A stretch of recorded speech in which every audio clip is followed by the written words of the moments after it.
The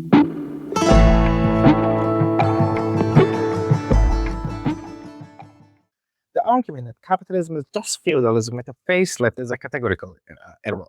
Here is the math that proves why.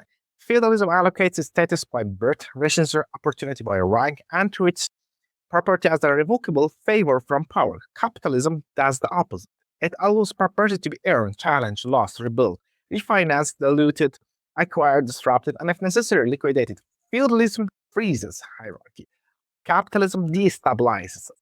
Feudalism says, know your place. Capitalism, on the other hand, says, compete. This is not a cosmetic difference. This is a civilizational divide. And yes, before someone says, but look around, the state is back, tariffs are back, subsidies are back, industrial policy is back. Of course it is. This is precisely the point. When politicians panic, they reach for command. In 2025, Reuters reported that the US tariff rate jumping from 2.5% in 2024 to 22%, with yield researchers putting the effective consumer rate tariff rate at 25.3%, the highest since 1909 and 1910. The WTO, World Trade Organization, then cut it 2025 merchandise trade forecasted to a 0.2% contractions, explicitly citing tariffs and trade policy uncertainty. Meanwhile, Washington moved to take equity stakes in quantum firms, and Brussels assembled a multi-billion euro scale-up fund. The temptation, in other words, is real. When free societies become insecure, they start imitating courts, ministers, and patronage states. But do not confuse the infection with organism. Capitalism is not whatever any government does while markets still exists in the background. Capitalism is a system of exchange under rules, not confiscations under slogans.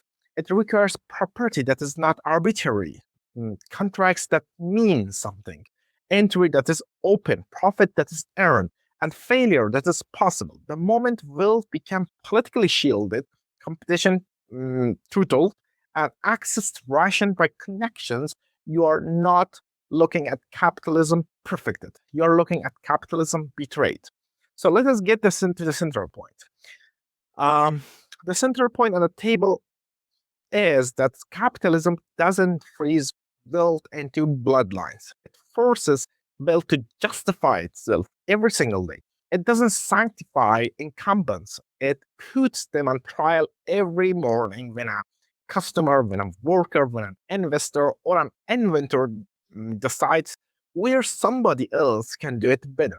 That is why the comparison to feudalism, not merely lazy. Um, it reversed the mechanism of the system as well. Feudalism protects position from performance. Capitalism subjects position to performance. One guards rank, the other liquidates complacency. So there's a big lie nowadays you're facing. That's the lie of Plutonomy. The Plutonomy fallacy begins with a real document and ends with a fake conclusion. In 2005, Citigroup analysts described the United States of America, the United Kingdom, and Canada as Plutonomies, which are, based on their explanation, economies supposedly powered by the wealthy with no average consumer. We're talking about whatever its value as a projection for stock pickers, that memo was not a theory of how capitalism societies actually create value. It was a market not for investors looking to front-run luxury exposure. It mistook the visibility of the rich for the engine of the system. Those are not the same thing. A court is driven by elites, a market is driven by participation. So, I mean, let's look at the actual structure of capitalist economies, right? Across OECD countries, small and medium-sized enterprises account for around 99% of all firms and generate roughly 50 to 60% of value added. New and young firms represent around 15% of employment and employer businesses, but account for nearly half of total job creation. Another OECD measure puts young firms at about 20% of employment while still generating almost half of new jobs. That's not an economy run by dukes buying champagne, right? And that's millions of decentralized decisions by ordinary people launching, hiring, buying, switching, quitting, improving, and scaling. Mass participation is not a sentimental side of capitalism, it is the engine block. And there is the and here is the moral kicker. The richer do not own the gains from a free capital, from a free economy, in the way feudal lords own the rents of a manor. And the Fraser Institute's 2024 cross-country data, the poorest 10% and most economically free quartile earned roughly the same share of national income as the poorest 10% and the least free quartile. But the level of income of the poorest 10% was dramatically higher, about $7,610 versus $952. In other words, the pie is not morally judged by how loudly elites eat from it. It is judged by whether ordinary people are materially better off in absolute terms. In freer systems, they are. That is why the premise that capitalism is merely for the rich is not an analyze. It's optics masquerading at ethics. Now, widen the lens. I mean that in the same Fraser report that previously I mentioned, the most economically free quartile is associated with life expectancy of about 18.5 years versus 64.9%, and the least free quartile, and infant mortality of 4.3% per 1,000 live births versus 39.8. Our world and data shows global life expectancy is rising from around 32 years in the 90s to 73 years in 2023. The World Bank projected global extreme poverty at 9.9% in 2025. Those are not proofs of a single causal chain, and nobody serious should pretend they are. But they do tell you something morally decisive. The historical world of markets, innovation, industrial accumulation, and widening exchange is not a world in which the mass of humanity has been trapped in a static pyramid. It is the world in which human beings, including the poor, have lived longer, lost fewer children, and escaped destitution at unprecedented scale.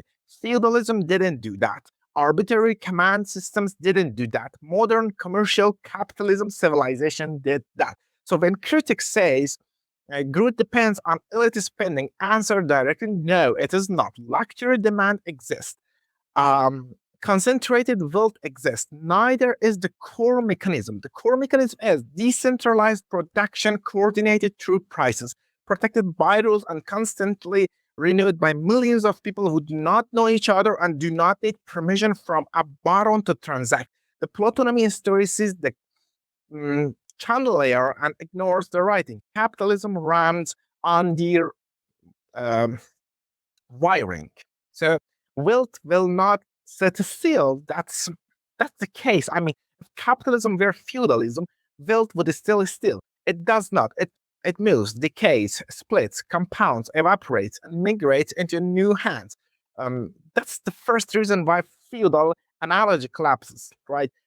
Dynastic systems are designed to preserve status across the generations, whether or not the heir deserves it. Market systems do not guarantee that outcome. In fact, they make it surprisingly hard.